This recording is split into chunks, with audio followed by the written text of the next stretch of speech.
ಓಂ ಶಾಂತಿ. ಇಂದಿನ ತಾರೀಕಾಗಿದೆ 4/5/2025.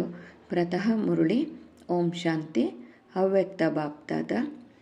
Revise date ಆಗಿದೆ 20/2/2005 ಮಧುಬನ. ಇಂದಿನ ಹೆಡ್ಲೈನ್ಸಲ್ಲಿ ಬಾಪ್ದಾದರವರು ತಿಳಿಸ್ಕೊಡ್ತಾ ಇದ್ದಾರೆ, ಹೃದಯಪೂರ್ವಕವಾಗಿ ನನ್ನ ಬಾಬಾ ಎಂದು ಹೇಳಿ ಮತ್ತು ಸರ್ವ ಅವಿನಾಶಿ ಖಜಾನೆಗಳಿಗೆ ಮಾಲೀಕರಾಗಿ ನಿಶ್ಚಿಂತ ಚಕ್ರವರ್ತಿಗಳಾಗಿ. ಬಾಬಾ ಏನು ಹೇಳ್ತಿದ್ದಾರೆ, ಹೃದಯಪೂರ್ವಕವಾಗಿ ನನ್ನನ್ನು ಬಾಬಾ ಅಂತ ಒಪ್ಕೊಂಡಿದ್ದೀರಲ್ವ, ನನ್ನ ತಂದೆ, ನನ್ನ ಬಾಬಾ ಅಂತ ಹೇಳಿ ನೀವು ಮನಸ್ಸಿನಿಂದ ಹೇಳಬೇಕು, ಹೃದಯದಿಂದ ಹೇಳಬೇಕು. ಹೃದಯದಿಂದ ಹೇಳಿ ಇವರು ನನ್ನ ತಂದೆ ಆಗಿದ್ದಾರೆ, ನನ್ನ ಬಾಬಾ ಅಂತ ಹೇಳಿ ಒಪ್ಕೊಂಡಿದ್ದೀರಲ್ವ. ಒಪ್ಕೊಂಡ ಮೇಲೆ ನೀವು ಎಲ್ಲ ಸರ್ವ ಪರಮಾತ್ಮ ಕೊಡುವಂಥ ಅವಿನಾಶಿ ಖಜಾನೆಗಳಿಗೆ ನೀವು ಮಾಲೀಕರಾಗಿಬಿಟ್ರಿ ಅಂತ, ಅಧಿಕಾರಿಗಳೇ ಆಗಿಬಿಟ್ರಿ ಅಂತ ಬಾಬಾ ಇಲ್ಲಿ ಹೇಳ್ತಾ ಇದ್ದಾರೆ. ನಾವು ತಂದೆಯನ್ನು ಒಪ್ಕೊಂಡ್ಮೇಲೆ ಏನಾಗುತ್ತೆ, ಅವರ ಎಲ್ಲ ಖಜಾನೆಗಳಿಗೂ ನಾವು ಮಾಲೀಕರಾಗ್ತೀವಿ. ಏನು ಪರಮಾತ್ಮ ತಂದೆ ಕೊಡೋದು ಅವಿನಾಶಿ ಖಜಾನೆ. ನೀವು ಇಲ್ಲಿ ಲೌಕಿಕದ ತಂದೆಯಿಂದ ಏನು ಪಡ್ಕೊಳ್ತೀರಾ, ಎಲ್ಲ ವಿನಾಶ ಆಗೋ ಖಜಾನೆ. ಅವ್ರು ನಿಮ್ಗೆ ಎಷ್ಟೇ ಏನೇ ತಂದು ಕೊಡ್ಬೋದು, ಬಟ್ಟೆ ಆಗಿರಲಿ, ಒಡವೆ ಆಗಿರಲಿ, ನಿಮಗೆ ಸೈಟು ಮನೆ ಏನೇ ಇರಲಿ, ಎಲ್ಲ ಏನಾಗ್ತದೆ ಅದೆಲ್ಲ ಒಂದಲ್ಲ ಒಂದಿನ ಸಮಾಪ್ತಿ ಆಗ್ತದೆ, ಎಲ್ಲ ವಿನಾಶ ಆಗೋಗ್ತದೆ. ಆದರೆ ಈ ನಮಗೆ ತಂದೆ ಕೊಡ್ತಾ ಇರೋ, ಪರಮಾತ್ಮ ತಂದೆ ಕೊಡ್ತಾ ಇರೋಂಥ ಸರ್ವ ಖಜಾನೆಗಳೇನದು, ಅದು ವಿನಾಶ ಆಗದೆ ಇರೋಂಥದ್ದು ಅವಿನಾಶಿ ಖಜಾನೆ. ಅದು ಈಗ ನಿಮ್ಮ ಹತ್ರ ಎಷ್ಟೇ ಈಗ ಲೌಕಿಕದ ಸಂಪತ್ತು ನಿಮ್ಗೆ ಎಷ್ಟೇ ಇರ್ಬೋದು, ಆದರೆ ಏನು ಹೇಳ್ತಾರೆ, ಅಯ್ಯೋ ಮನೆಯಲ್ಲಿ ಶಾಂತಿ ಇಲ್ಲ, ನೆಮ್ಮದಿ ಇಲ್ಲ, ಆ ಥರ ಎಲ್ಲ ಹೇಳ್ತಾರಲ್ವ. ಅದೆಲ್ಲ ಯಾರಿಂದ ಸಿಗ್ತದೆ? ಅದು ಅವಿನಾಶಿ, ಅದು ನಾಶ ಆಗದೆ ಇರೋಂಥದ್ದು. ಅದು ಕೇವಲ ನಮಗೆ ಪರಮಾತ್ಮ ತಂದೆಯಿಂದ ಮಾತ್ರ ಸಿಗಲಿಕ್ಕೆ ಸಾಧ್ಯ. ಅಂತ ಅವಿನಾಶಿ ಖಜಾನೆಗಳಿಗೆ ನೀವು ಮಾಲೀಕರಾಗ್ಬಿಟ್ರಿ. ತಂದೆಯಿಂದ ಸಿಗ್ತಿರೋಂಥ ಅಷ್ಟಶಕ್ತಿಗಳು, ಸರ್ವಶಕ್ತಿಗಳ ಖಜಾನೆಗಳಿಗೆ ನೀವು ಮಾಲೀಕರಾಗ್ಬಿಟ್ರಿ ಅಂತ ಬಾಬಾ ಇಲ್ಲಿ ತಿಳಿಸ್ಕೊಡ್ತಾ ಇದ್ದಾರೆ. ಮಾಲೀಕರಾಗಿ ಏನಾಗಬೇಕು, ನಿಶ್ಚಿಂತ ಚಕ್ರವರ್ತಿಗಳಾಗಿ. ನಿಮ್ಮಲ್ಲಿ ಏನಾದರೂ ಹೊರೆ ಇದೆಯಾ, ಏನಾದರೂ ಹೊರೆ ಇದ್ದರೆ ಅದನ್ನೆಲ್ಲ ಇಳಿಸ್ಬಿಡಿ ಅಂತ ಬಾಬಾ ಹೇಳ್ತಾರೆ ಅಲ್ವಾ. ಎಷ್ಟು ಸಾರಿ ಹೇಳಿದ್ದಾರೆ ಬಾಬಾ, ಏನಿದೆ ಅದನ್ನೆಲ್ಲ ನನಗೆ ಕೊಟ್ಟು ಬಿಡಿ, ನಿಮ್ಮದು ಹೊರೆ ಏನಿದ್ರು ನನಗೆ ಕೊಟ್ಟು ನೀವೇನಾಗಬೇಕಾಗಿದೆ, ನಿಶ್ಚಿಂತ ಚಕ್ರವರ್ತಿಗಳು ಆಗಿ ಅಂತ ಬಾಪ್ದಾದರವರು ತಿಳಿಸ್ಕೊಡ್ತಾ ಇದ್ದಾರೆ. ಹೃದಯಪೂರ್ವಕವಾಗಿ ನನ್ನ ಬಾಬಾ ಎಂದು ಹೇಳಿ ಮತ್ತು ಸರ್ವ ಅವಿನಾಶಿ ಖಜಾನೆಗಳಿಗೆ ಮಾಲೀಕರಾಗಿ ನಿಶ್ಚಿಂತ ಚಕ್ರವರ್ತಿಗಳು ಆಗ್ರಿ ಅಂತ ಬಾಪ್ದಾದರವರು ತಿಳಿಸ್ಕೊಡ್ತಾ ಇದ್ದಾರೆ. ಇದು ಬಾಬಾ ನಮಗೆ ಈಗ ಜ್ಞಾನ ಕೊಟ್ಬಿಟ್ಟು ಈ ಸರ್ವ ಅವಿನಾಶಿ ಖಜಾನೆಗಳು ಈ ವಿಶೇಷ ಇದೇನಾಗಿದೆ, ಈ ಸಂಗಮ ಯುಗದಲ್ಲಿ ಮಾತ್ರ ನಮಗೆ ಸಿಗಲಿಕ್ಕೆ ಸಾಧ್ಯ. ನಾವು ಪರಮಾತ್ಮನಿಂದ ಏನು ಪಡ್ಕೊಳ್ತೀವಿ ಅದನ್ನು ಅನುಭವ ಮಾಡಬೇಕು. ನೀವು ಈಗ ಎಷ್ಟೆಷ್ಟು ಶಕ್ತಿಗಳಾಗಲಿ ಅದೆಲ್ಲ ಅದು ಏನಾಗ್ತಿದೆ ನಮ್ಮಲ್ಲಿ ದಿನನಿತ್ಯದಲ್ಲೂ ಇದರಲ್ಲಿ ನಮಗೆ ಚೇಂಜ್ ಆಗ್ತಾ ಹೋಗ್ತೀವಿ ನಾವು. ಅಂದರೆ ಪರಮಾತ್ಮನಿಂದ ನಾವು ಪಡ್ಕೊಂಡಂಗೆ ನಮ್ಮ ನಡೆ ನುಡಿ, ನಮ್ಮ ನಡತೆಯಲ್ಲಾಗಲಿ ನಮ್ಮ ರಾಯಲ್ಟಿ ಬರ್ತಾ ಹೋಗ್ತದೆ. ನಮ್ಮ ಗಾಂಭೀರ್ಯದಲ್ಲಾಗಲಿ, ನಮ್ಮ ಮಾತುಕತೆಯಲ್ಲಾಗಲಿ ಎಷ್ಟು ಬದಲಾವಣೆ ಆಗ್ತಾ ಹೋಗುತ್ತೆ. ಅಂದರೆ ಬಾಬಾ ಹೇಳೋದು, ನಾವು ಸತ್ಯಯುಗದಲ್ಲಿ ಆಗೋದು ಬೇರೆ. ಅದು ಈಗ ಪರಮಾತ್ಮನಿಂದ ನಾವು ಈಗೇನು ಪಡ್ಕೊಳ್ತೀವೋ ಅದರ ಪ್ರಾರಬ್ಧನ ಅವಾಗ ಅನುಭವಿಸ್ತೀವಿ. ನಾವು ಈಗ ಎಷ್ಟು ಪುರುಷಾರ್ಥ ಮಾಡ್ತೀವಿ, ಎಷ್ಟು ಪಡ್ಕೊಳ್ತೀವೋ ಅದು ಪ್ರಾರಬ್ಧ ಅವಾಗ ಅನುಭವಿಸ್ತೀವಿ. ಆದರೆ ಅದನ್ನು ಇವಾಗ ಈ ಸಂಗಮ ಯುಗದಲ್ಲಿ ನೀವು ಅದನ್ನು ಅನುಭೂತಿ ಮಾಡಬೇಕು ಅಂತ ಬಾಪ್ದಾದರವರು ಇಲ್ಲಿ ಹೇಳ್ಕೊಡ್ತಾ ಇದ್ದಾರೆ. ಹಾಗೆ ಬಾಪ್ದಾದರವರು ಯಾರು ಪ್ರತಿಯೊಬ್ಬ ಮಕ್ಕಳು ನಾವು ಈ ಥರ ಅನುಭೂತಿ ಮಾಡ್ದಂಗೆ ಏನಾಗ್ತದೆ, ಯಾರು ಅಷ್ಟು ಅನುಭವ ಮಾಡ್ತಾ ಹೋಗ್ತೀರ ಅವಾಗ ಏನಾಗ್ತದೆ, ಅಂಥ ಮಕ್ಕಳ ಮಸ್ತಕದಲ್ಲಿ ಹೊಳೆಯುತ್ತಿರುವ ದಿವ್ಯ ನಕ್ಷತ್ರದ ರೇಖೆ ಕಂಡು ಬರ್ತದೆ ಅಂತ ಹೇಳ್ತಾರೆ. ಅಂದರೆ ನಿಮ್ಮ ಮಸ್ತಕದಲ್ಲಿ ಏನಾಗ್ತದೆ, ಅದು ಆತ್ಮ ಜಾಗೃತಿ ಆಗ್ತಾ ಹೋಗ್ತದೆ. ಅಂದರೆ ಈಗ ಆತ್ಮದಲ್ಲಿ ನಾವು ಪರಮಾತ್ಮನಿಂದ ಶಕ್ತಿ ಪಡ್ಕೊಂಡು ಏನಾಗ್ತಾ ಇರುತ್ತೆ, ಅದು ಹೊಳಿತಾ ಹೋಗ್ತದೆ. ಅಂದರೆ ನಮ್ಮ ಪಾಪ ಕರ್ಮಗಳೆಲ್ಲ ಭಸ್ಮ ಆದಂಗೆ ನಾವೇನಾಗ್ತೀವಿ, ನಮ್ಮ ನಮ್ಮ ಆತ್ಮ ಕೂಡ ಏನು ಪವಿತ್ರ ಆಗ್ತಾ ಹೋಗ್ತದೆ. ನಮ್ಮ ಆತ್ಮ ಪವಿತ್ರ ಆಗ್ತಾ ಹೋದಂಗೆ ಏನಾಗ್ತದೆ, ನಮ್ಮ ಮುಖ, ನಮ್ಮ ಏನೋ ಮುಖ ಕಾಣಿಸ್ತದೆ. ಇದರಲ್ಲಿ ನಮ್ಮ ಕಣ್ಣುಗಳಲ್ಲಿ ಎಷ್ಟು ಅಂದರೆ ಅದರಲ್ಲಿ ಎಷ್ಟು ಖುಷಿ ತುಂಬಿರ್ತದೆ. ಈಗ ಮೊದಲು ನೋಡಿ, ಏನೋ ಒಂಥರ ನಮ್ಮ ಮುಖ ಬಾಡಿದಾಗಿರೋದು, ನೋವಿನಲ್ಲಿ ದುಃಖದಲ್ಲಿ ಇರ್ತಿದ್ವಲ್ಲ. ಆದರೆ ಆ ಥರ ಇರೋದಿಲ್ಲ ಇವಾಗ. ನಮ್ಮ ಮಸ್ತಕದಲ್ಲಿ ಏನೋ ಹೊಳಿತಾ ಇರ್ತದೆ. ನಕ್ಷತ್ರದ ರೀತಿಯಲ್ಲಿ, ನಕ್ಷತ್ರದ ಥರದ್ದು ರೇಖೆ ಕಂಡು ಬರ್ತಾ ಇದೆ ಅಂತ ಬಾಬಾ ಹೇಳ್ತಾ ಇದ್ದಾರೆ. ಅದು ಹೊಳಿತಾ ಇರ್ತದೆ. ಅವಾಗ ನಮ್ಮ ನಯನಗಳಲ್ಲೂ ಅಷ್ಟೇ, ಅವಾಗ ಯಾವಾಗಲೂ ಏನೋ ಒಂಥರ ಖುಷಿ, ಆನಂದ, ಪರಮಾತ್ಮನಿಂದ ಶಕ್ತಿ ಪಡ್ಕೊಂಡು ಏನಾಗ್ತದೆ, ನಾವು ತಂದೆಯ ಜೊತೆ ಸ್ನೇಹನ ಇಟ್ಕೊಂಡಿರ್ತೀವಲ್ಲ, ಅಷ್ಟು ನಮ್ಮ ಕಣ್ಣುಗಳಲ್ಲಿ, ನಯನಗಳಲ್ಲಿ ಕಾಣ್ತದೆ ಅಂತ ಬಾಬಾ ಹೇಳ್ತಿದ್ದಾರೆ. ಅದು ಸ್ನೇಹ ಮತ್ತು ಶಕ್ತಿಯ ರೇಖೆ ಕಾಣ್ತದೆ. ಪ್ರತಿಯೊಂದು ಮಗುವಿನ ನಯನಗಳಲ್ಲಿ ಸ್ನೇಹ ಮತ್ತು ಶಕ್ತಿಯ ರೇಖೆಯನ್ನು ನೋಡ್ತಾ ಇದ್ದೀನಿ ಅಂತ ಬಾಬಾ ಹೇಳ್ತಾರೆ. ಮುಖದಲ್ಲಿ ಏನಾಗ್ತದೆ, ನಾವು ಅವಾಗ ನಮ್ಮ ಬದಲಾವಣೆ ಆಗ್ತದೆ. ಅಂದರೆ ನಮ್ಮ ವಾಣಿಯಲ್ಲಿ ಬದಲಾವಣೆ ಆಗ್ತದೆ. ನಮ್ಮ ಮಾತಿನಲ್ಲಿ ಅದರಲ್ಲಿ ಎಷ್ಟು ಶ್ರೇಷ್ಠತನ ಕಾಣ್ತದೆ, ಎಷ್ಟು ನಿಮ್ಮ ಮುಖದಲ್ಲಿ ಎಷ್ಟು ಶ್ರೇಷ್ಠ ಕಾಣ್ತದೆ. ಮತ್ತು ಮಧುರ ವಾಣಿಯ ರೇಖೆಯನ್ನು ನೋಡ್ತಾ ಇದ್ದೀನಿ ಅಂತ ಬಾಬಾ ಹೇಳ್ತಿದ್ದಾರೆ. ಎಷ್ಟು ಮಧುರವಾಗಿ ಮಾತಾಡ್ತೀರಾ ಅವಾಗ ಅಂತ ಬಾಬಾ ಹೇಳ್ತಿದ್ದಾರೆ. ಮತ್ತು ಏನು, ನಿಮ್ಮ ತುಟಿಯಲ್ಲಿ ಯಾವಾಗಲೂ ಮುಗುಳ್ನಗೆ ಇರ್ತದೆ, ಮಧುರವಾದ ಮುಗುಳ್ನಗೆಯ ರೇಖೆ ಹೊಳಿತಾ ಇರ್ತದೆ ಅಂತ ಬಾಬಾ ಇಲ್ಲಿ ಹೇಳ್ತಾ ಇದ್ದಾರೆ. ಯಾವಾಗಲೂ ಹೃದಯದಲ್ಲಿ ಏನು ಹೇಳ್ತೀರಾ, ಹೃದಯ ರಾಮನ ಸ್ನೇಹದಲ್ಲಿ ಲವಲೀನ ಆಗಿಬಿಟ್ಟಿರ್ತೀರ, ಮುಳುಗೋಗ್ಬಿಟ್ಟಿರ್ತೀರ. ಯಾರು? ನಮ್ಮ ಹೃದಯ ರಾಮ, ನಮ್ಮ ತಂದೆ ಪರಮಾತ್ಮ, ನಮ್ಮ ಶಿವಬಾಬಾ ಆಗಿದ್ದಾರೆ. ನಾವು ತಂದೆಯ ಸ್ನೇಹದಲ್ಲಿ, ಪರಮಾತ್ಮನ ತಂದೆಯ ಸ್ನೇಹದಲ್ಲಿನೂ ನಾವು ಲವಲೀನರಾಗಿಬಿಟ್ಟಿರ್ತೀವಿ. ಲವಲೀನರಾಗಿರುವಂತಹ ರೇಖೆಯನ್ನು ನಾನು ನೋಡ್ತಾ ಇದ್ದೀನಿ ಅಂತ ಬಾಬಾ ಹೇಳ್ತಿದ್ದಾರೆ. ನೀವು ಇದೆಲ್ಲ ಅನುಭವ ಮಾಡಬೇಕು. ನೀವು ಅನುಭೂತಿ ಮಾಡಿದಾಗ ಈ ಥರ ಎಲ್ಲ ತಂದೆ ನೋಡ್ತಾರೆ ಅಂತ. ಯಾರು ಅನುಭವಿ ಮಾಡ್ತಾರೆ, ಅನುಭವಿ ಮೂರ್ತಿಗಳಾಗಿದ್ದೀರ, ಅದು ತಂದೆಗೆ ಕಾಣಿಸ್ತಾ ಇದೆ ಅಂತ ಬಾಬಾ ಇಲ್ಲಿ ಹೇಳ್ತಾ ಇದ್ದಾರೆ. ನಿಮ್ಮ ಕೈಗಳಲ್ಲೂ ಏನೋ ಸದಾ ಸರ್ವ ಖಜಾನೆಗಳಿಂದ ಸಂಪನ್ನರಾಗಿರುವಂತಹ ರೇಖೆ.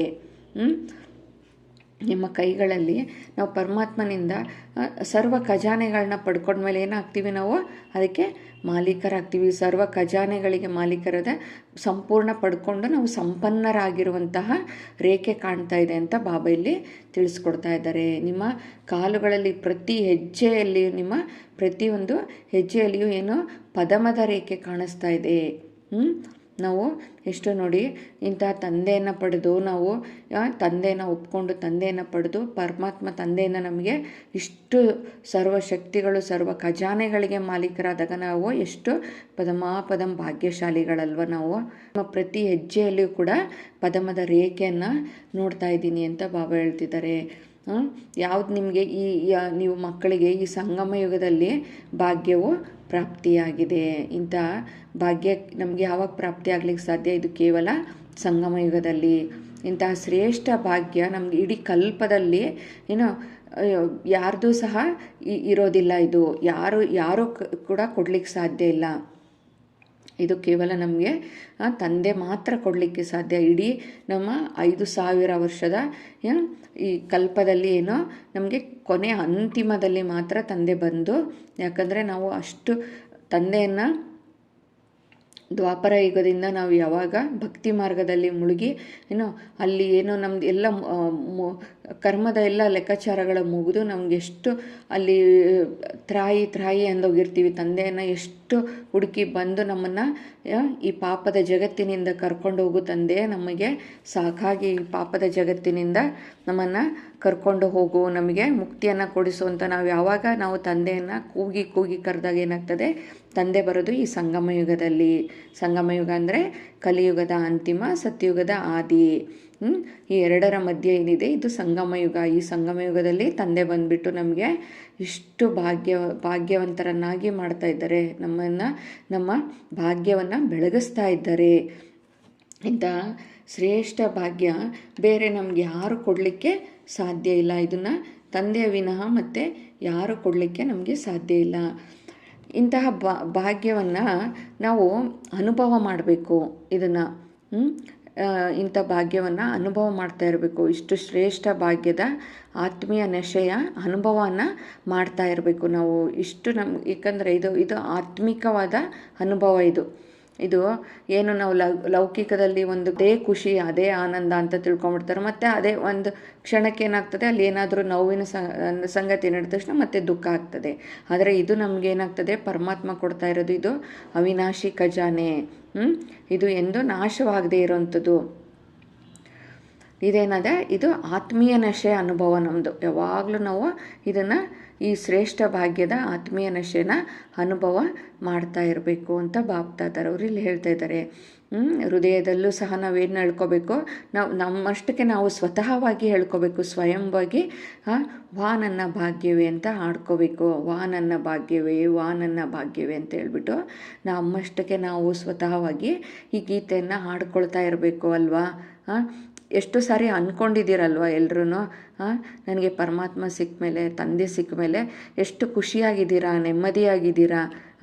ಈಗ ಇಲ್ಲ ಅಂದರೆ ಏನಾಗ್ತದೆ, ಲೌಕಿಕದಲ್ಲೇ ಸಂಪೂರ್ಣವಾಗಿ ಮುಳುಗಿ ಏನಾದರೂ ಒಂದು ಮಾತು ಬರ್ತದೆ, ಹೋಗ್ತಾ ಇರ್ತದೆ, ಅವಾಗೇನಾಗ್ತದೆ, ನಮಗೆ ಏರ್ಪೇರ್ನಲ್ಲಿ ಬರ್ತಾ ಇರ್ತೀವಿ. ಈ ಥರ ಪರಮಾತ್ಮನಿಂದ ನಾವು ಶಕ್ತಿಯನ್ನು ಪಡ್ಕೊಂಡು ನಾವು ಅದರಲ್ಲಿ ಲವಲೀನರಾದಾಗ ಏನಾದರೂ ನಮ್ಗೆ ಬೇಡವಾದ ಮಾತು ಬಂದರೆ, ನೆನ್ನೆ ಬಾಬಾ ಹೇಳಿದ್ರಲ್ಲ ವಾಣಿಲಿ, ಒಂದು ಕಿವಿಯಿಂದ ಕೇಳ್ತೀವಿ, ಅದು ನಮಗೆ ಬೇಡವಾಗಿದ್ದರೆ ಬಿಟ್ಬಿಡ್ತೀವಿ ಅಲ್ವಾ. ಹಾಗೆ ಈಗ ಪರಮಾತ್ಮನಿಂದ ಇಷ್ಟು ನಾವು ಶಕ್ತಿಯನ್ನು ತಗೊಂಡು ಇದನ್ನೆಲ್ಲ ಅನುಭವ ಮಾಡಬೇಕು. ಅನುಭವ ಮಾಡಿದಾಗ ನಿಮ್ಮಲ್ಲೇ ಆಗ್ತಾ ಇರೋ ಚೇಂಜಸ್ನ ನೋಡ್ಕೋಬೋದು. ಅದನ್ನು ಚೆಕ್ ಮಾಡ್ಕೋಬೋದು. ನನಗೆ ಹೇಗಿದ್ದೆ, ಹೇಗಾಗಿದ್ದೀನಿ ಅಲ್ವಾ. ವಾ ನನ್ನ ಭಾಗ್ಯವೇ, ವಾ ಅಂತ ಹೇಳ್ಬಿಟ್ಟು ಹಾಡ್ತಾ ಇರಬೇಕು ಅಂತ ಇಲ್ಲಿ ನಮ್ಮ ಸ್ವಯಂ ನಾವೇ ಹಾಡ್ಕೊಳ್ತಾ ಇರಬೇಕು. ಈ ಸಂಗಮ ಯುಗದ ಭಾಗ್ಯವು ಏನಾಗಿದೆ, ಇದು ಅವಿನಾಶಿಯಾದಂತಹ ಭಾಗ್ಯವಾಗಿದೆ. ಇದು ಎಂದು ವಿನಾಶ ಆಗದೆ ಇರೋದು. ಇದು ಕೊಡೋದು ನಮಗೆ ತಂದೆ ಏನೋ ನಮಗೆ 21 ಜನ್ಮಗಳಿಗೆ ಆಸ್ತಿ ಕೊಡ್ತಾ ಇದ್ದಾರೆ. 1-2 ಜನ್ಮ ಅಲ್ಲ. ಇದನ್ನು ನಾವು ಇಷ್ಟು ಶಾರ್ಟ್ ಪೀರಿಯಡಲ್ಲಿ, ಅಂದರೆ ಈ ಕಡಿಮೆ ಸಮಯದಲ್ಲಿ ನಾವು ಪ್ರಾಪ್ತಿ ಮಾಡ್ಕೋಬೇಕು. ನಾವು ಎಷ್ಟು ಪ್ರಾಪ್ತಿ ಮಾಡ್ಕೊತೀವೋ ಅದು ಇವಾಗಲೂ ಕೂಡ ನಮಗೆ ಇದು ಏನಾಗ್ತದೆ, ಭಾಗ್ಯ ಸಿಗ್ತದೆ. ಅಂದರೆ ಇದು ಏನು ಈ ಸಂಗಮ ಯುಗ ಇದೆಯಾ, ಇದು ಕೂಡ ಒಂದು ಜನ್ಮ. ಈಗ ನಾವು ತಂದೆಯ ಜೊತೆ ಇರ್ತೀವಲ್ವ, ತಂದೆಯ ಜೊತೆ ಮಿಲನ ಇದ್ದೀವಿ, ತಂದೆಯ ಜೊತೆ ಇರೋದ್ರಿಂದ ಇದು ಈ ಜನ್ಮನೂ ಕೂಡ ಅದು 21 ಜನ್ಮದಲ್ಲಿ ಸೇರಿಕೊಳ್ತದೆ. ಅವಿನಾಶಿ ತಂದೆ ಮೂಲಕ ನಮಗೆ ಅವಿನಾಶಿ ಭಾಗ್ಯವು ಪ್ರಾಪ್ತಿಯಾಗ್ತಿದೆ. ಆದರೆ ಅದೇನಾಗ್ತಿದೆ, ಈ ಸಂಗಮ ಯುಗದಲ್ಲಿ ಮಾತ್ರ ಇದು ಪ್ರಾಪ್ತಿಯಾಗೋದು. ಈ ಸಂಗಮ ಯುಗದಲ್ಲಿಯೇ ನಾವು ಅದನ್ನ ಅನುಭೂತಿ ಮಾಡ್ತಾ ಇರಬೇಕು ಅಂತ ಬಾಪ್ದಾದರವರು ಇಲ್ಲಿ ಹೇಳ್ತಾ ಇದ್ದಾರೆ. ಸಂಗಮ ಯುಗದ ಈ ಪ್ರಾಪ್ತಿ ಏನಾಗಿದೆ, ಅತಿ ಶ್ರೇಷ್ಠವಾಗಿದೆ ಇದು. ಇಂಥ ಶ್ರೇಷ್ಠ ಭಾಗ್ಯದ ಅನುಭವವು ಸದಾ ನಾವು ಅದನ್ನು ಅನುಭವವು ಸದಾ ಪ್ರಕಟವಾಗ್ತಾ ಇರಬೇಕು ಅಂತ ಬಾಪ್ದಾದರವರು ಇಲ್ಲಿ ತಿಳಿಸ್ಕೊಡ್ತಾ ಇದ್ದಾರೆ. ಯಾವಾಗಲೂ ನಾವು ಪುರುಷಾರ್ಥವು ಇದು ಏನಾಗಿದೆ, ಎಷ್ಟು ಸಹಜವಾಗಿದೆ. ಇದು ತಂದೆ ಕೊಡ್ತಾ ಇರೋ ಇದು ಪುರುಷಾರ್ಥ ಸಹಜವಾಗಿದೆ. ನಾವು ಏನು ನನ್ನ ಬಾಬಾ ಅಂತ ನಾವು ಕೇವಲ ಮನಸ್ಸಿನಿಂದ, ಹೃದಯದಿಂದ ನಾವು ತಂದೆಯನ್ನು ತಿಳ್ಕೊಂಬಿಟ್ಟಿದ್ದೀವಿ. ನಾವು ಒಪ್ಕೊಂಡಿದ್ದೀವಿ, ನಮ್ಮ ತಂದೆ ಪರಮಾತ್ಮ ನನ್ನ ಬಾಬಾ ಅಂತೇಳಿ ನಾವು ಹೃದಯಪೂರ್ವಕವಾಗಿ ನಾವು ತಂದೆಯನ್ನು ಒಪ್ಕೊಂಡಿದ್ದೀವಿ. ನಾವೇನು ಮಾಡಿದ್ದೀವಿ, ನಮ್ಮವರನ್ನಾಗಿ ಮಾಡ್ಕೊಂಬಿಟ್ಟಿದ್ದೀವಿ ಅಲ್ವಾ. ಒಪ್ಕೊಂಡು ನೀವೆಲ್ಲ ಏನೀಗ ತನ್ನವರನ್ನಾಗಿ ಮಾಡ್ಕೊಂಬಿಟ್ಟಿದ್ದೀರಾ. ನಾನು ತಂದೆಯವನು, ತಂದೆ ಏನಾಗಿದ್ದಾರೆ ನನ್ನವರು ಅಂತ ಆಗಿಬಿಟ್ಟಿದ್ದಾರೆ ಅಂತ ಹೇಳ್ಬಿಟ್ಟು ನಾವು ಯಾವಾಗಲೂ ಮನಸ್ಪೂರ್ವಕವಾಗಿ ನಾವು ಇದನ್ನು ಗುರುತಿಸ್ಕೊಂಡ್ಬಿಟ್ಟಿದ್ದೀವಿ. ನನ್ನ ಬಾಬಾ, ನಾನು ತಂದೆಯವನಾಗಿದ್ದೇನೆ, ತಂದೆ ನನ್ನವರಾಗಿದ್ದಾರೆ ಅಂತೇಳ್ಬಿಟ್ಟು ನಾವು ಮನಸ್ಪೂರ್ವಕವಾಗಿ ಇದನ್ನು ಗುರುತಿಸ್ಕೊಂಡಿದ್ದೀವಿ.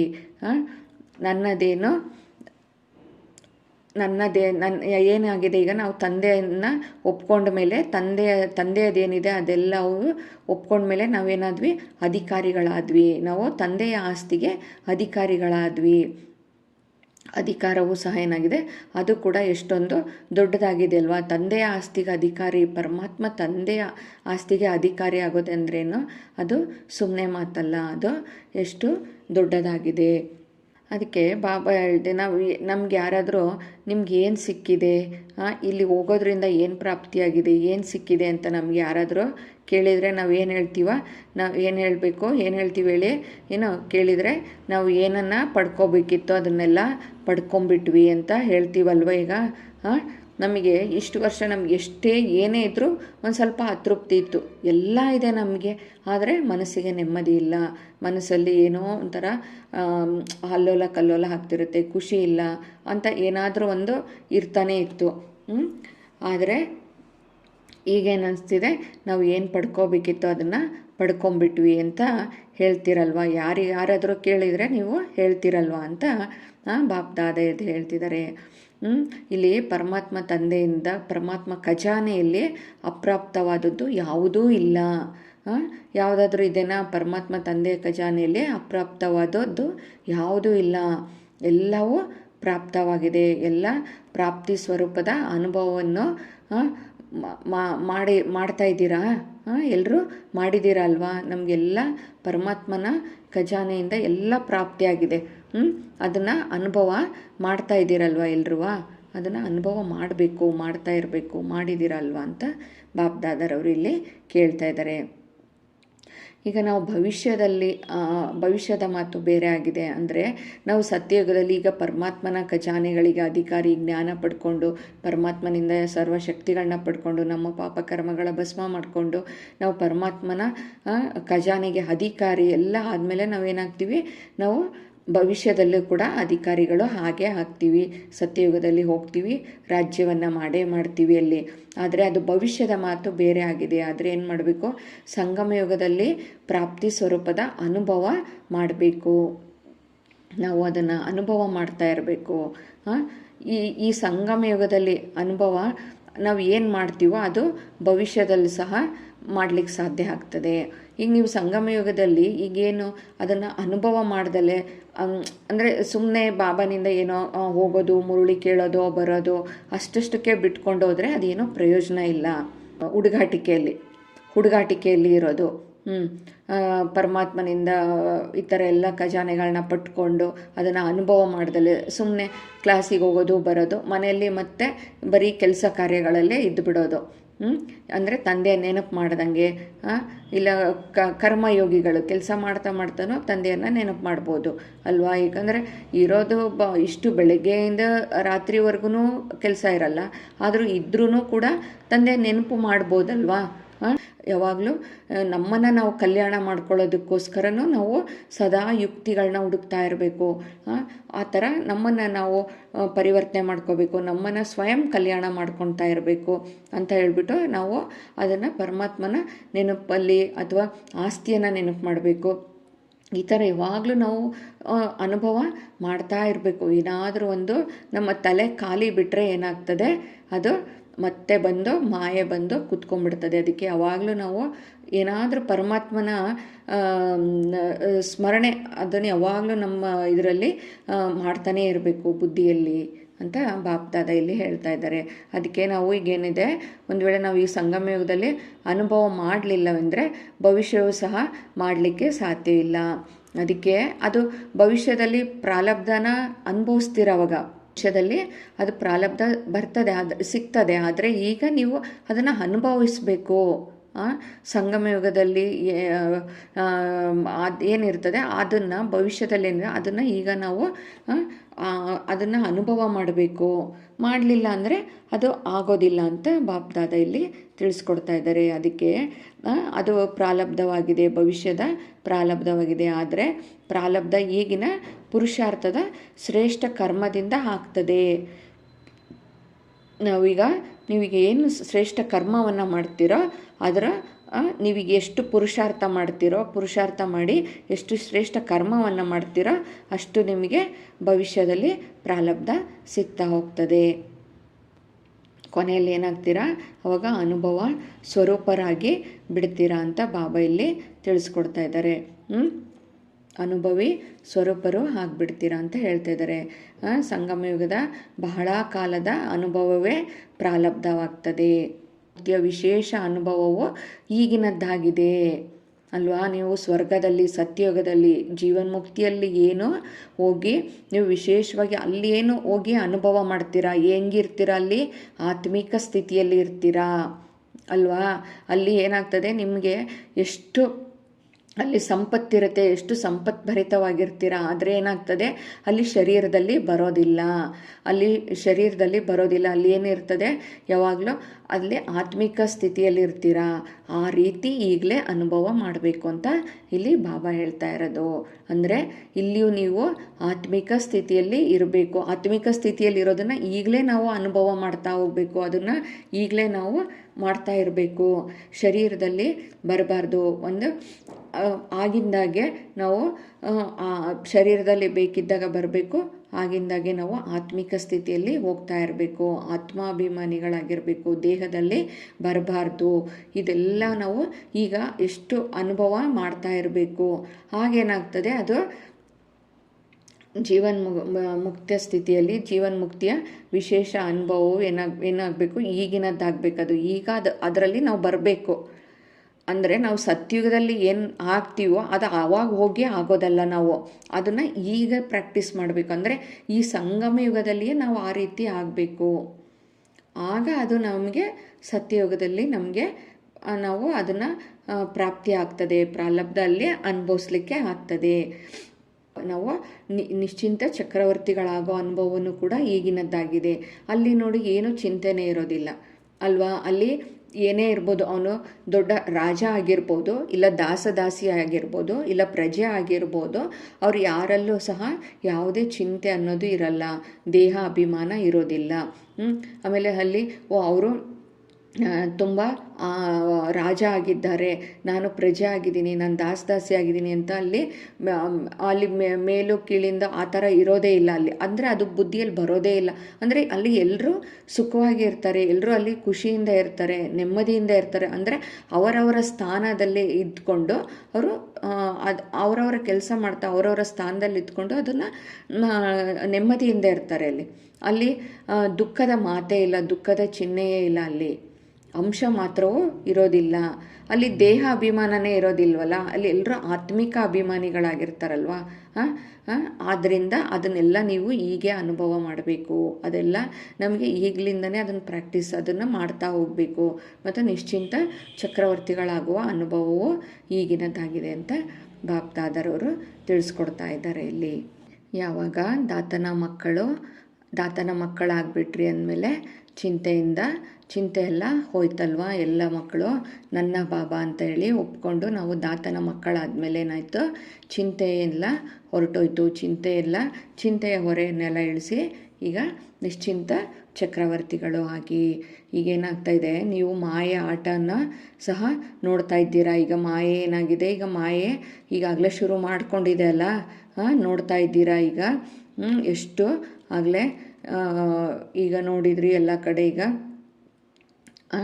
ಆಗಲೇ ಬಾಂಬ್ಗಳು ಆಗ್ತಾ ಇರೋದಾಗಲಿ, ಈಗ ವಾರ್ ನಡೆಯೋದಾಗಲಿ ಎಲ್ಲ ನೋಡ್ತಾ ಇದ್ದೀರಲ್ವ.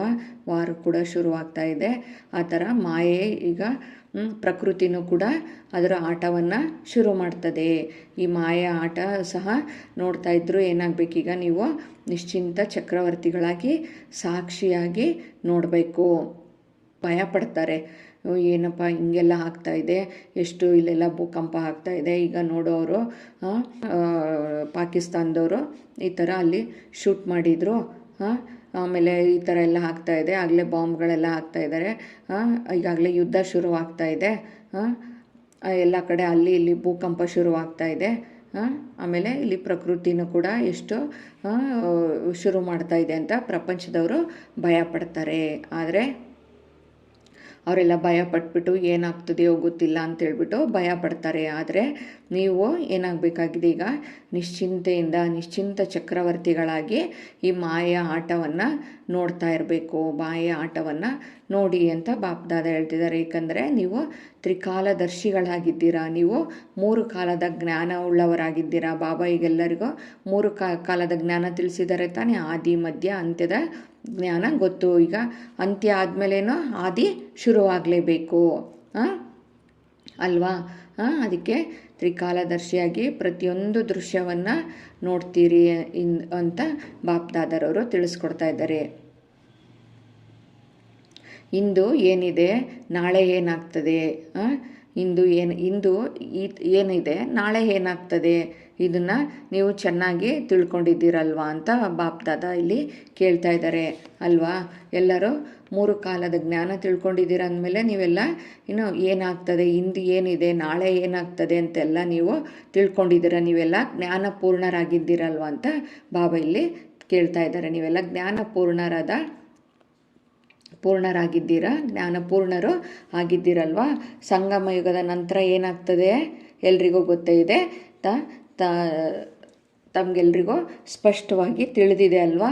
ಸಂಗಮ ಯುಗದ ನಂತರ ಇದು ಎಲ್ಲ ಅಂತ್ಯ ಆದಮೇಲೆ ಏನಾಗಬೇಕು, ಪ್ರಪಂಚ ಇದು ಹಳೆಯದಾಗಿದೆ. ಈ ಪ್ರಪಂಚ ಎಲ್ಲ ಇದು ಅಂತ್ಯ ಆದಮೇಲೆ ಎಲ್ಲ ನವಯುಗ ಬರಲೇಬೇಕಾಗಿದೆ. ನವಯುಗ ಬಂದೇ ಬರ್ತದೆ ಅಲ್ವಾ. ಹೊಸ ಪ್ರಪಂಚ ನವಯುಗ ಬಂದೇ ಬರ್ತದೆ, ನಮಗೆ ಸ್ವರ್ಣಿಮ ಯುಗ ಬಂದೇ ಬರ್ತದೆ ಅನ್ನೋದು ಎಲ್ರಿಗೂ ಗೊತ್ತಿದೆ. ಈಗ ಬೇರೆಯವ್ರು ಕೇಳ್ತಾರಲ್ವ, ಏನಾಗ್ತದೆ, ಈಗ ಪ್ರಪಂಚ ಹೋಗ್ತದ, ಮತ್ತು ಈಗ ಬರ್ತದ, ಸತ್ಯಯುಗ ಬರ್ತದ, ಹೊಸ ಪ್ರಪಂಚ ಶುರುವಾಗ್ತದ ಅಂದಾಗ ನೀವೆಲ್ಲ ಏನು ಹೇಳ್ತೀರ ಅವಾಗ? ಹೌದು, ಬಂದೇ ಬರ್ತದೆ, ಸ್ವರ್ಣಿಮ ಯುಗ ಬರುತ್ತದೆ ಎಂಬುದು ತಿಳಿದಿದೆ. ಅದು ಬಂದೇ ಬರ್ತದೆ, ಬರಲೇಬೇಕಲ್ವಾ. ಯಾಕಂದರೆ ಈಗೇನಾಗಿದೆ, ಇದು ಅಂತಿಮ ಸಮಯ ಆಗಿದೆ.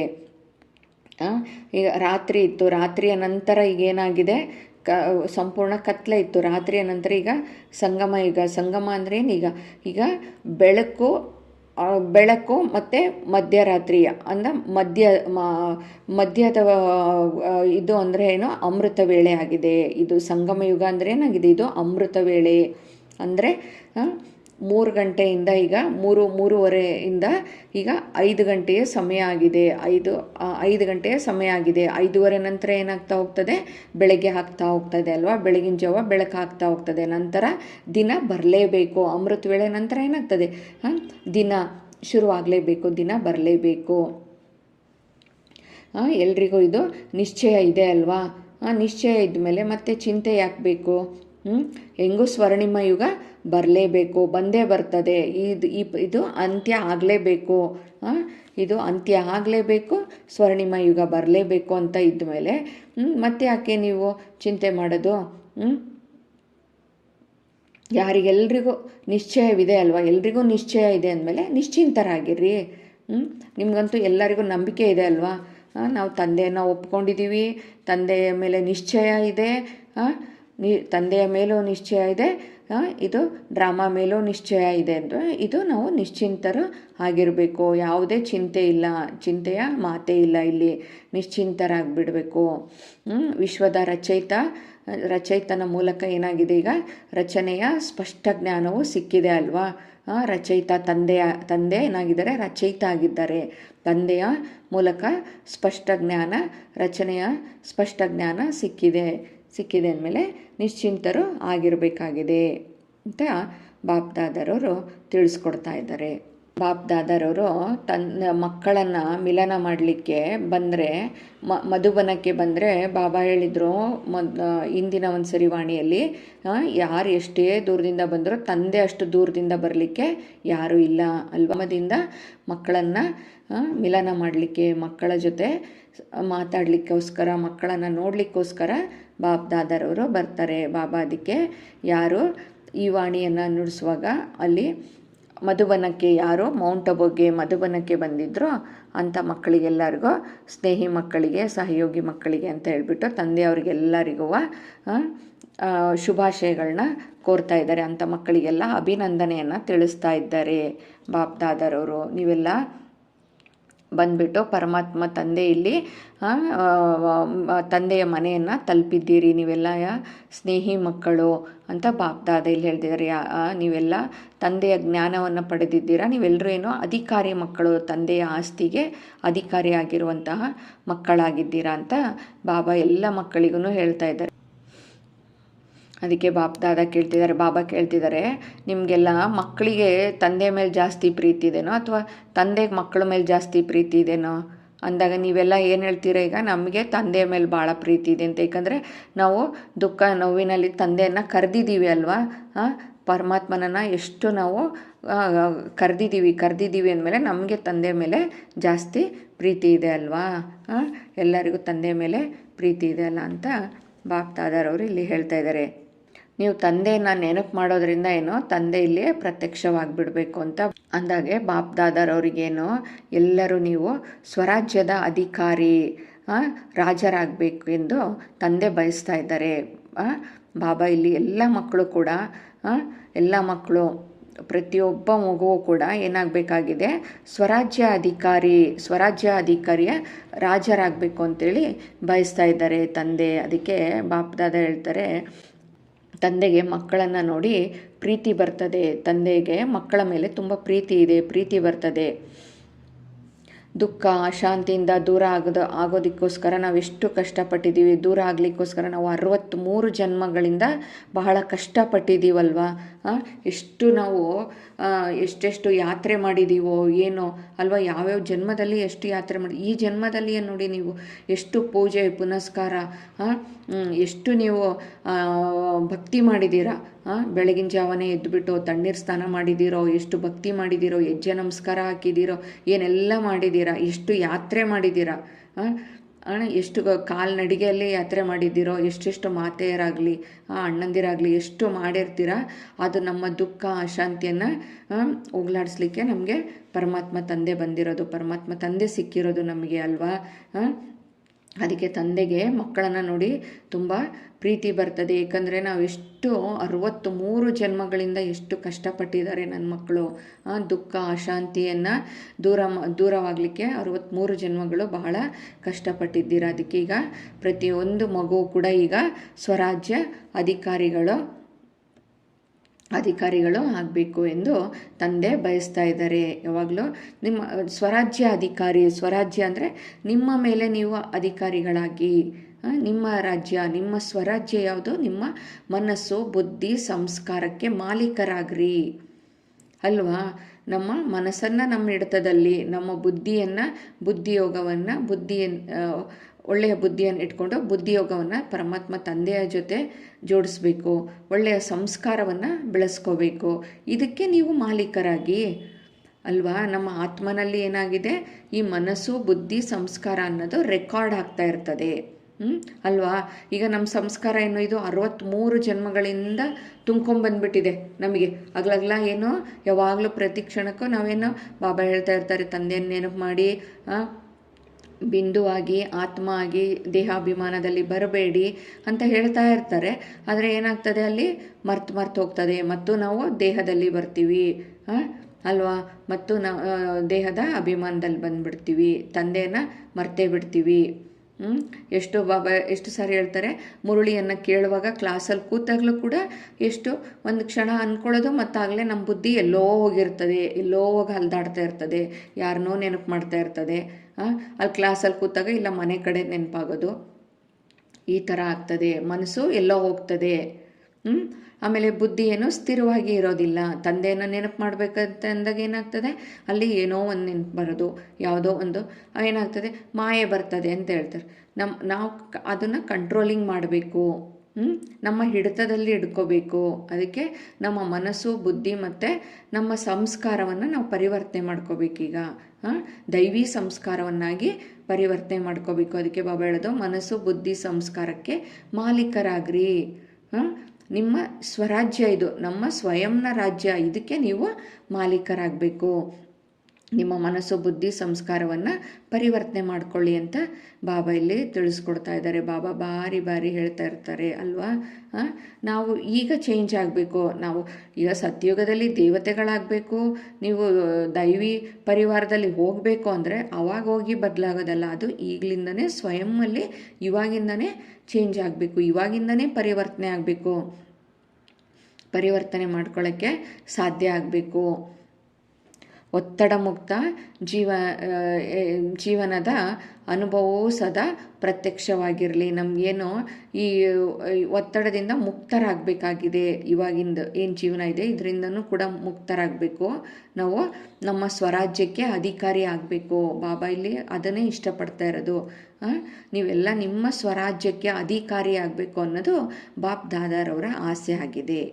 ತಲಪವನ್ನು ಮಾಡ್ತೀರಾ, ಸಮಯ ಬಂದಾಗ ಸರಿ ಹೋಗ್ತದೆ ಅಂತ ಹೇಳ್ತೀರಾ ಅಂತ ಬಾಬಾ ಇಲ್ಲಿ ಹೇಳ್ತಾ ಇದ್ದಾರೆ. ಆದರೆ ಸಮಯ ಏನಾಗಿದೆ ಅದು ನೀವು ರಚನೆ ಮಾಡ್ಕೊಳ್ಳೋದು. ನೀವು ರಚನೆ ಮಾಡ್ಕೊಳ್ತೀರಾ ಅದನ್ನು ನೀವು, ಯಾಕಂದರೆ ರಚಯಿತನ ಮಕ್ಕಳಲ್ವಾ ನೀವು, ಮಾಸ್ಟರ್ ರಚಯಿತರಲ್ವಾ ಅಂತ ಬಾಬಾ ಇಲ್ಲಿ ಹೇಳ್ತಾ ಇದ್ದಾರೆ. ಆದರೆ ನೀವು ಮಾಸ್ಟರ್ ರಚಯಿತ ತಂದೆಯ ಮಕ್ಕಳು, ಮಾಸ್ಟರ್ ರಚಯಿತರಾಗಿದ್ದೀರಾ. ಆದರೆ ನೀವು ಏನು ಮಾಡ್ತೀರಾ, ರಚನೆಯ ಆಧಾರದಂತೆ ನಡೆಯೋದಿಲ್ಲ ಅಂತ ಬಾಬಾ ಇಲ್ಲಿ ಹೇಳ್ತಾ ಇದ್ದಾರೆ. ನೀವು ಏನು ರಚನೆ ಮಾಡ್ಕೊಂಡಿರ್ತೀರ, ಆಯಿತು ಸಮಯ ಬಂದಾಗ ಆಗ್ತೀವಿ, ಸಮಯ ಬಂದಾಗ ಸರಿಯಾಗಿಬಿಡುತ್ತೆ ಅಂತ ಹೇಳ್ತೀರಲ್ವ. ಈಗ ನೀವು ಟೈಮ್ ಇಟ್ಕೊಂಡು ಈ ಸಮಯದೊಳಗೆ ನಾನು ಪರಿವರ್ತನೆ ಆಗಬೇಕು ಅದನ್ನು ಮಾಡಿಕೊಂಡು ಆಮೇಲೆ ಸಮಯವನ್ನು ಸಮೀಪಕ್ಕೆ ತರಬೇಕಾಗಿದೆ. ನೀವು ಏನಕ್ಕೆ ನಮಗೆ ಇದನ್ನು ಅಂತಿಮ ಸಮಯನ ತರಬೇಕು, ಸಮೀಪಕ್ಕೆ ನೀವು ತರಬೇಕಾಗಿದೆ ಮಕ್ಕಳು. ಏಕೆಂದರೆ ನೀವು ರಚಯಿತನ ಮಕ್ಕಳಲ್ವಾ, ರಚಯಿತನ ಮಕ್ಕಳು, ನೀವು ಮಾಸ್ಟರ್ ರಚಯಿತರಾಗಿದ್ದೀರಾ. ರಚನೆಯ ಆಧಾರದಂತೆ ನಡಿಬೇಕು ಅಂತ ಬಾಪ್ ದಾದಾರವರು ಇಲ್ಲಿ ಹೇಳ್ತಿದ್ದಾರೆ. ಸಮಯದ ಸಮೀಪತೆಯನ್ನು ನೀವು ಮಾಸ್ಟರ್ ರಚಯಿತರು ಸಮೀಪಕ್ಕೆ ಕರೆ ತರಬೇಕು. ಇದು ಹಾಗೆ ಬಾಬಾ ಯಾವಾಗ ಮುಗೀತದೆ, ಇದು ಅಂತಿಮ ಸಮಯ ಯಾವಾಗ ಇದಾಗ್ತದೆ ಅಂದರೆ ಅಲ್ಲಿ ಅದು ಹಾಗೆ ಆಗಲಿಕ್ಕೆ ಸಾಧ್ಯ ಇಲ್ಲ ಅಂತ ಬಾಬಾ ಸಾಕಷ್ಟು ಸರಿ ಹೇಳಿದ್ದಾರೆ ಅಲ್ವಾ. ಮೊದಲು ನೀವು ನಿಮ್ಮ ಸ್ವಯಂಗೆ ಅಧಿಕಾರಿಗಳಾಗಬೇಕು, ಸ್ವಯಂಗೆ ಮಾಲೀಕರಾಗಿ. ಅವಾಗ ಏನಾಗ್ತದೆ, ವಿಶ್ವಕ್ಕೆ ಮಾಲೀಕರಾಗಲಿಕ್ಕೆ ಸಾಧ್ಯ ಆಗ್ತದೆ ಅಲ್ವಾ. ಸ್ವಯಂಗೆ ಮಾಲೀಕರಾದರೆ ವಿಶ್ವಕ್ಕೆ ಮಾಲೀಕರಾಗ್ತದೆ ಆಗಕ್ಕೆ ಸಾಧ್ಯ.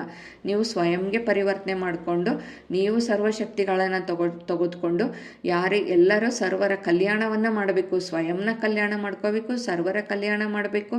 ಈಗ ಸಮಯ ಇಲ್ಲ, ಹಾಗೆ ಬಾಬಾ ಯಾವಾಗ ಅಂತಿಮ ಸಮಯ, ಸ್ವಯಂಗೆ ಮೊದಲು ಕಲ್ಯಾಣ ಮಾಡ್ಕೊಳ್ಳಿ, ಸ್ವಯಂಗೆ ಪರಿವರ್ತನೆ ಮಾಡ್ಕೊಳ್ಳಿ, ಸರ್ವರ ಕಲ್ಯಾಣ ಮಾಡಬೇಕು. ದುಃಖದಲ್ಲಿ ಅಶಾಂತಿಯಲ್ಲಿ ಇರೋರಿಗೆಲ್ಲರಿಗೂ ಸಕಾಶವನ್ನು ಕೊಡಬೇಕು, ಅವ್ರನ್ನೆಲ್ಲ ಕಲ್ಯಾಣ ಮಾಡಬೇಕು.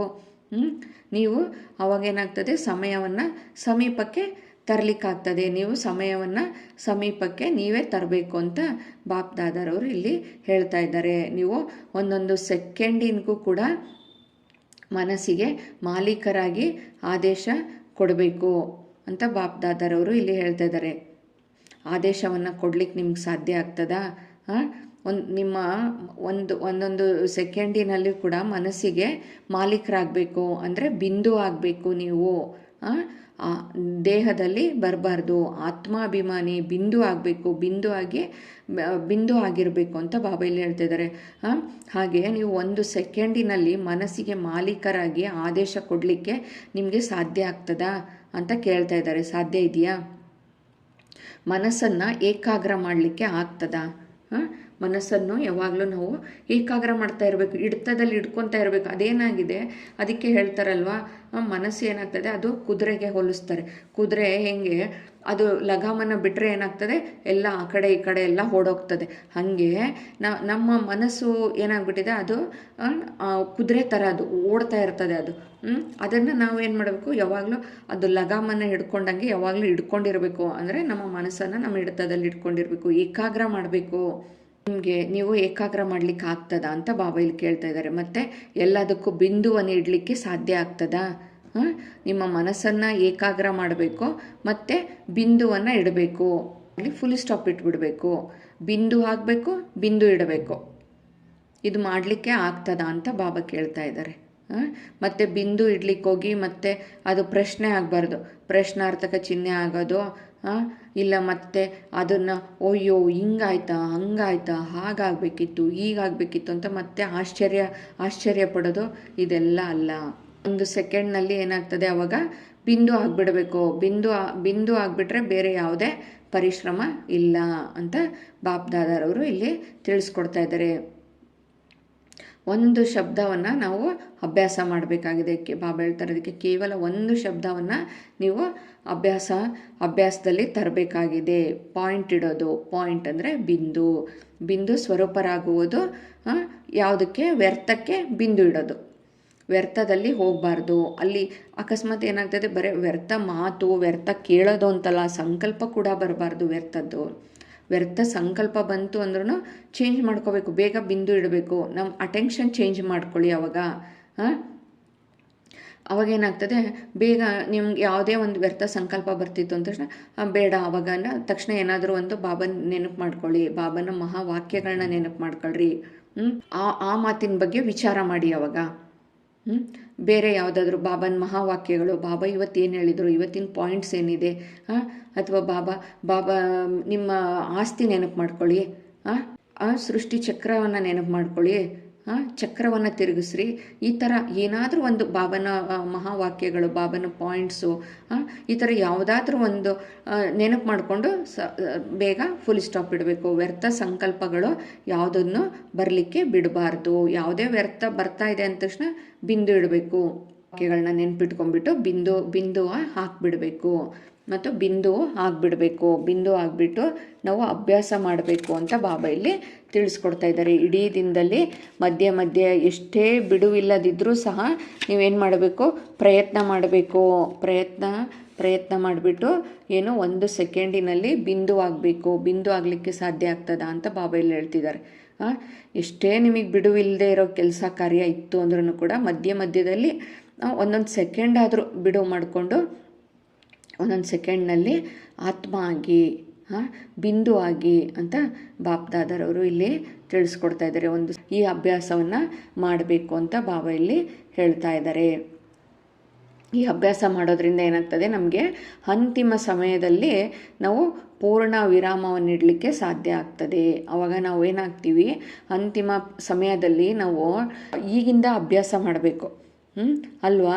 ಈಗಿಂದ ಅಭ್ಯಾಸ ಮಾಡೋದ್ರಿಂದ ಏನಾಗ್ತದೆ, ಅದು ನಮಗೆ ಅಂತಿಮ ಸಮಯದಲ್ಲಿ ಉಪಯೋಗ ಆಗ್ತದೆ. ಆವಾಗ ಅಂತಿಮದಲ್ಲಿ ನಾವು ಏನೇ ವಿನಾಶದ ಸಮೀಪಕ್ಕೆ ವಿನಾಶ ಆಗ್ತಾ ಇದೆ, ಇಲ್ಲೆಲ್ಲ ಅಲ್ಲೋಲ ಕಲ್ಲೋಲ ಆಗ್ತಾ ಇದೆ ಬಂದಾಗ ನಾವು ಈಗ ಬಾಬಾ ಹೇಳಿದ್ರಲ್ಲ, ಸಾಕ್ಷಿಯಾಗಿ ನೋಡ್ತಾ ಇರಬೇಕು. ಆವಾಗ ನಾವು ಬಿಂದು ಸ್ಥಿತಿಗೆ ಇರಲಿಕ್ಕೆ ಸಾಧ್ಯ ಆಗ್ತದೆ ಅಂತ ಬಾಬಾ ಹೇಳ್ತಿದ್ದಾರೆ. ಆವಾಗ ಪಾಸ್ ವಿತ್ ಆನರ್ ಅಂದರೆ ಗೌರವಾನ್ವಿತವಾಗಿ ತೇರ್ಗಡೆ ಆಗ್ತೀರಾ. ನೀವು ಪರಮಾತ್ಮನ ನೆನಪಿನಲ್ಲಿ ನಾವು ಈ ದೇಹವನ್ನು ಬಿಡಬೇಕು ಅಲ್ವಾ. ಈ ಶರೀರವನ್ನು ಬಿಡುವಾಗ ಮಾಮೇಕಂ ಯಾತ್ಕರೋ, ಒಬ್ಬ ತಂದೆಯ ನೆನಪಿನಲ್ಲೇ ಇರಬೇಕು. ತಂದೆಯ ನೆನಪಿನಲ್ಲಿ ಇದ್ದು ಈ ಶರೀರವನ್ನು ಬಿಡಬೇಕು. ಆವಾಗ ನಾವು ಗೌರವಾನ್ವಿತವಾಗಿ ಪಾಸ್ ಆಗ್ತೀವಿ ಅಲ್ವಾ.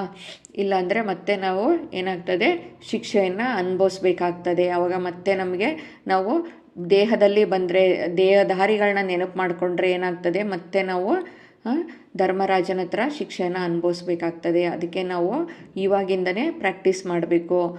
1 ಸೆಕೆಂಡಿಗೆ ಬಿಂದು ಇಡೋದು, ಬಿಂದು ಆಗೋದು, ಬಿಂದು ರೂಪ, ಬಿಂದುವನ್ನಿಡೋದು ಮತ್ತು ಅಭ್ಯಾಸ ಮಾಡ್ತಾ ಇರೋದ್ರಿಂದ ಏನಾಗ್ತದೆ, ಅಂತಿಮ ಸಮಯದಲ್ಲಿ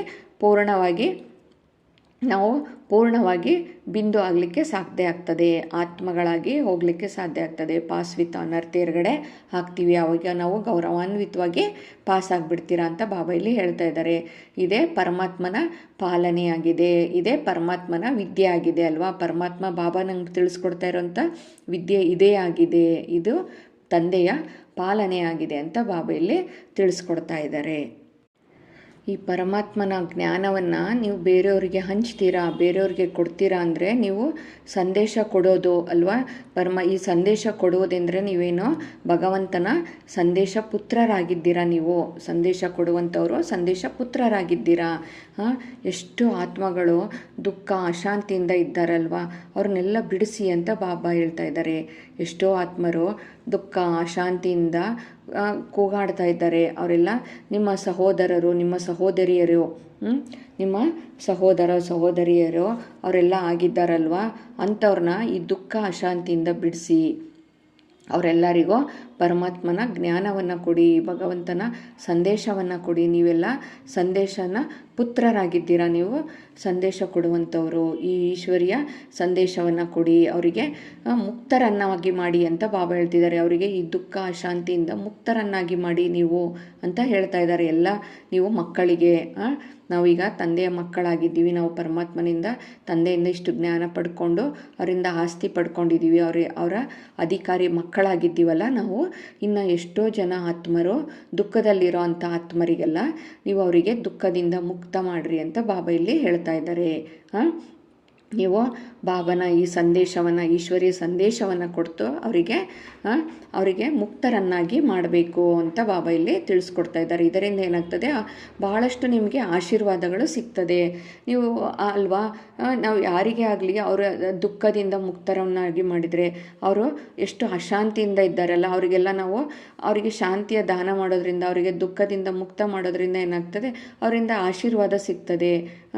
ಯಾಕಂದರೆ ಅವರಿಗೆ ನಾವು ದುಃಖದಿಂದ ಬಿಡಿಸ್ತೀವಲ್ವಾ, ಬಿಡಿಸ್ದಾಗ ಏನಾಗ್ತದೆ, ಅವರು ನಮಗೆ ಆಶೀರ್ವಾದಗಳನ್ನ ಕೊಡ್ತಾರೆ. ಮತ್ತು ಅದರಿಂದ ಏನಾಗ್ತದೆ, ನೀವು ಅವರಿಗೆ ಸುಖ ಕೊಟ್ಟೋಷ್ಟು ನಿಮಗೆ ಏನಾಗ್ತದೆ, ಅತೀಂದ್ರಿಯ ಸುಖದ ಅನುಭವ ಆಗ್ತದೆ. ಅವಾಗ ನಾವು ಇಂಥವ್ರಿಗೆ ಜ್ಞಾನ ಕೊಟ್ವಿ, ಅವರು ನೋಡು ಪಾಪ ಎಷ್ಟು ಅಶಾಂತಿಯಿಂದ ಇದ್ದರು, ದುಃಖದಿಂದ ಇದ್ದರು, ನೋವಿನಿಂದ ಇದ್ದರು, ಅಂಥವ್ರು ಈಗ ಅವರಿಗೆ ಎಷ್ಟೋ ನೆಮ್ಮದಿಯಾಗಿದೆ, ಅವರು ಶಾಂತಿಯಿಂದ ಇದ್ದಾರೆ ಅಂದಾಗ ಅವಾಗ ನಿಮಗೇನಾಗ್ತದೆ, ಅವರ ಕೂಡ ಆಶೀರ್ವಾದದಿಂದ ಏನಾಗ್ತದೆ, ಅದೇನಾಗ್ತದೆ ಸಿಗೋದ್ರಿಂದ ನಿಮಗೆ ಅತೀಂದ್ರಿಯ ಸುಖದ ಅನುಭವ ಆಗ್ತದೆ. ಅವಾಗ ಆಂತರಿಕವಾಗಿ ನಿಮಗೆ ಖುಷಿ ಆಗ್ತದೆ ಬಹಳ, ನೀವು ಅದು ಖುಷಿಯ ಅನುಭವ ಮಾಡ್ತೀರಾ ಅಂತ ಬಾಬಾ ಇಲ್ಲಿ ತಿಳಿಸ್ಕೊಡ್ತಾ ಇದ್ದಾರೆ. ಆದ್ದರಿಂದ ಆ ಖುಷಿ ಏನಾಗ್ತದೆ, ನೀವು ಇದು ಎಷ್ಟು ಖುಷಿ ಹಂಚ್ತಾ ಹೋಗ್ತೀರಾ ಅಂದರೆ ಬಾಬನ ಜ್ಞಾನ, ದುಃಖದಲ್ಲಿರೋರಿಗೆ, ನೋವಿನಲ್ಲಿರೋರಿಗೆ ಪರಮಾತ್ಮನ ಜ್ಞಾನ ಇದನ್ನು ಕೊಟ್ಟಷ್ಟು ಏನಾಗ್ತದೆ, ಅವರು ಆಶೀರ್ವಾದ ಜಾಸ್ತಿ ಆಗ್ತದೆ. ಆಶೀರ್ವಾದ ಕೊಟ್ಟಷ್ಟು ನಿಮಗೆ ಖುಷಿ ಆಗ್ತಾ ಹೋಗ್ತದೆ ಅಲ್ವಾ.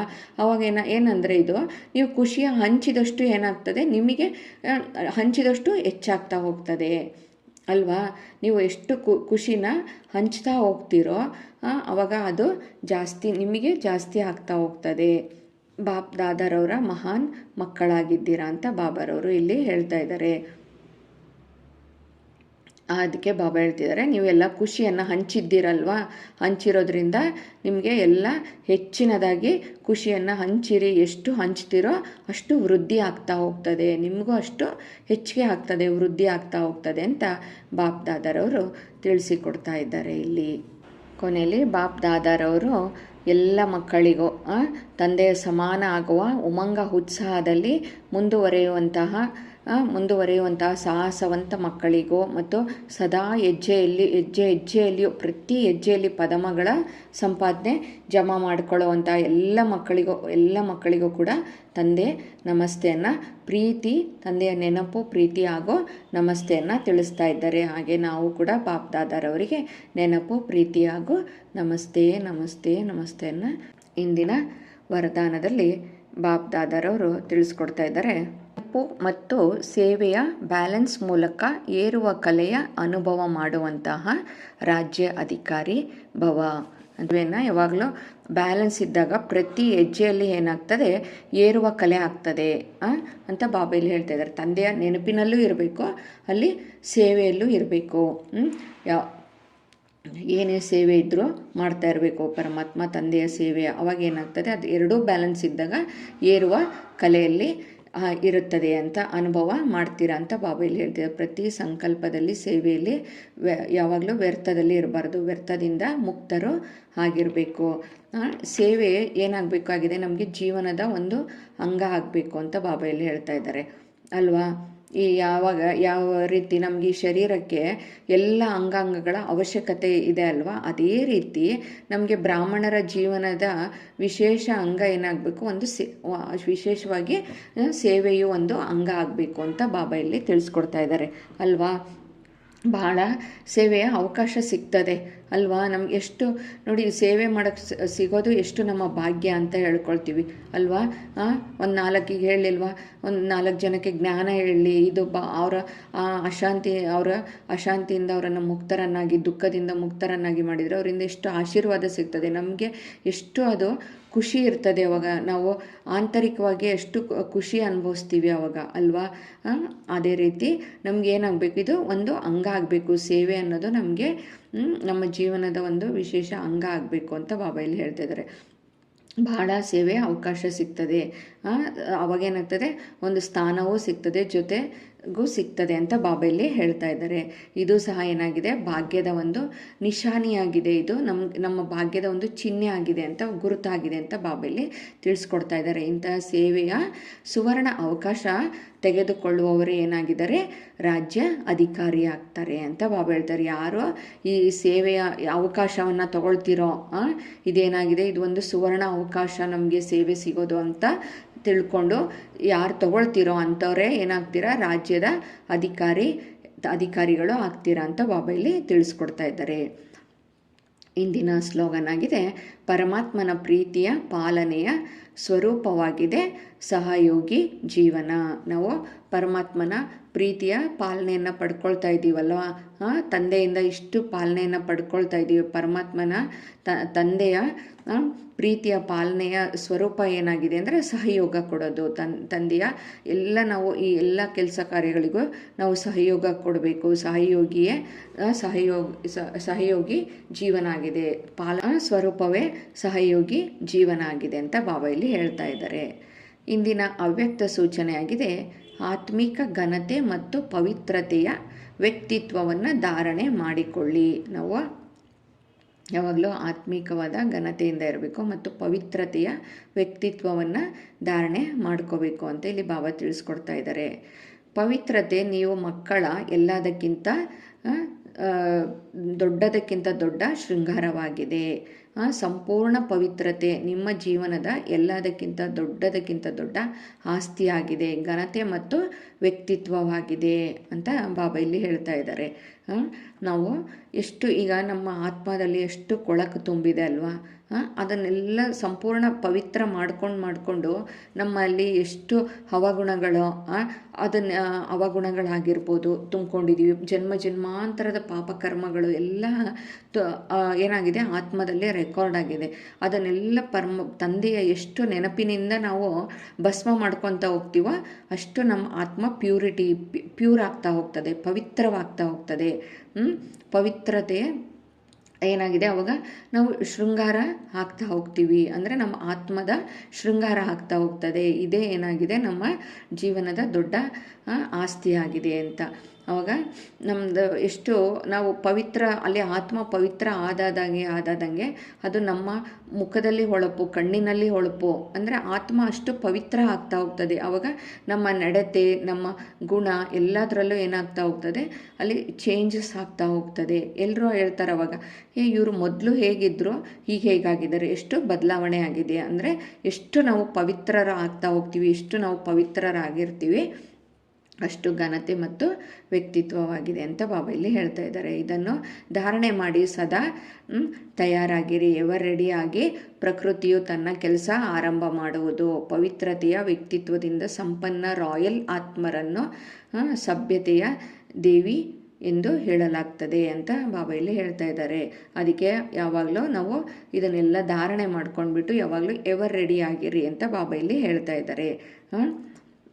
ಆಗ ಏನಾಗ್ತದೆ, ಪ್ರಕೃತಿಯು ತನ್ನ ಕೆಲಸನ ಪ್ರಾರಂಭ ಮಾಡಿಬಿಡ್ತದೆ. ನಾವು ಎವರ್ ರೆಡಿ ಆದಾಗ ಏನಾಗ್ತದೆ, ಪ್ರಕೃತಿ ತನ್ನ ಕೆಲಸವನ್ನು ಶುರು ಮಾಡ್ಕೊಳ್ತದೆ. ಆವಾಗ ಪವಿತ್ರತೆ ವ್ಯಕ್ತಿತ್ವದಿಂದ ನಾವು ಯಾವಾಗಲೂ ಸಂಪನ್ನರಾಗಿ ರಾಯಲ್ ಆತ್ಮರನ್ನು ಏನಂತ ಹೇಳ್ತಾ ಇರ್ತಾರೆ ಅವಾಗ, ಸಭ್ಯತೆಯಿಂದ ಇರುವವರಿಗೆ ಏನಂತ, ಅವರಲ್ಲಿ ದೈವಿ ಕಳೆ ಇದೆ, ದೈವಿ ಗುಣಗಳಿದೆ ಅಂತ. ಅವಾಗ ದೈವಿ ಗುಣಗಳು, ದೈವಿ ಕಳೆಗಳು ಕಾಣಲಿಕ್ಕೆ ಶುರುವಾಗ್ತದೆ. ಓಂ ಶಾಂತಿ, ಓಂ ಶಾಂತಿ, ಓಂ ಶಾಂತಿ.